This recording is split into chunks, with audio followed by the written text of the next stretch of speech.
నేను 'game of thrones' చూసి it is the one of the finest and goated series అనుకున్నా.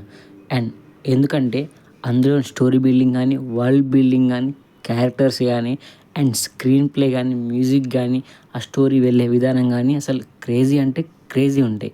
And ఆ కోటలు గానీ, ఆ 7 కింగ్డమ్స్ గానీ, ప్రతి ఒక్క క్యారెక్టర్ మీకైతే గూస్ బంప్స్ అంటే గూస్ బంప్స్ తెలుస్తాయి. అండ్ బికాస్ అదొక సిరీస్ కాదు, అదొక లెసన్ అనమాట. మీకు చాలా అంటే చాలా నేర్పిస్తుంది మీ జీవితంలో. అండ్ అలాంటి ఒక గోటెడ్ సిరీస్ నేను చూసిన తర్వాత దీన్ని ఏ సిరీస్ కూడా బీట్ చేయలేదు అనుకున్నాను అనమాట. అండ్ ఇన్ఫ్యాక్ట్ మళ్ళీ 1 ఇయర్ తర్వాత 2025 ఆర్ 4 అనుకుంటా వచ్చింది మన 'house of the dragons'. And నేనైతే అది రీసెంట్‌గానే చూసిన. నేను 'గేమ్ ఆఫ్ థ్రోన్స్' ఎప్పుడో చూసిన. But 'house of the dragons' కొంచెం గ్యాప్ వచ్చింది. రీసెంట్‌గా చూసిన.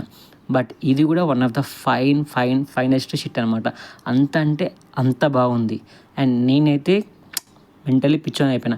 అండ్ ఇదైతే 'గేమ్ ఆఫ్ థ్రోన్స్‌కి' ప్రిక్వెల్ అని చెప్పుకోవచ్చు అనమాట. అండ్ స్టోరీ ఏం నడుస్తుందంటే మన కింగ్స్ ల్యాండింగ్‌ని 'హౌస్ ఆఫ్ ద డ్రాగన్స్' వాళ్ళు పరిపాలిస్తుంటారు. ఆ స్టోరీ నడుస్తుంటుంది. అండ్ మీరు గనక పిచ్చోళ్ళు అయిపోతారనమాట. 'గేమ్ ఆఫ్ థ్రోన్స్' అసలు ఇట్లా స్టార్ట్ అయిందని చెప్పేసి. మీరు గనక 'హౌస్ ఆఫ్ ద డ్రాగన్' చూస్తే ఆ రిలేషన్‌లకు గానీ, ఆ కాన్సెప్ట్‌లకు గానీ పిచ్చోళ్ళు అయిపోతారు.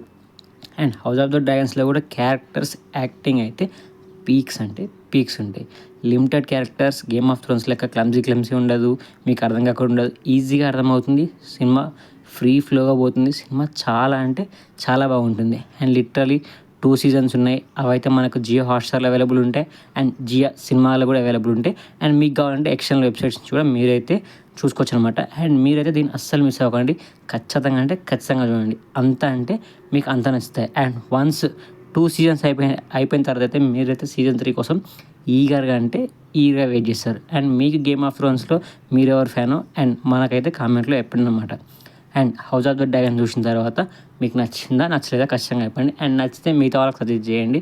అండ్ ఇలాంటి ఎన్నో ఇంట్రెస్టింగ్ మూవీస్ కోసం కానీ, సిరీస్ రివ్యూస్ కోసం కానీ మన ఛానల్ అయితే సబ్స్క్రైబ్ చేసుకోండి. ఒకవేళ మీరు 'హౌస్ ఆఫ్ ద డ్రాగన్' చూసి మీకు ఆ సిరీస్ నచ్చకపోతే మీరైతే మన ఛానల్‌ని రిపోర్ట్ కొట్టుకోండి లేదా అన్‌సబ్స్క్రైబ్ చేసుకోండి అనమాట.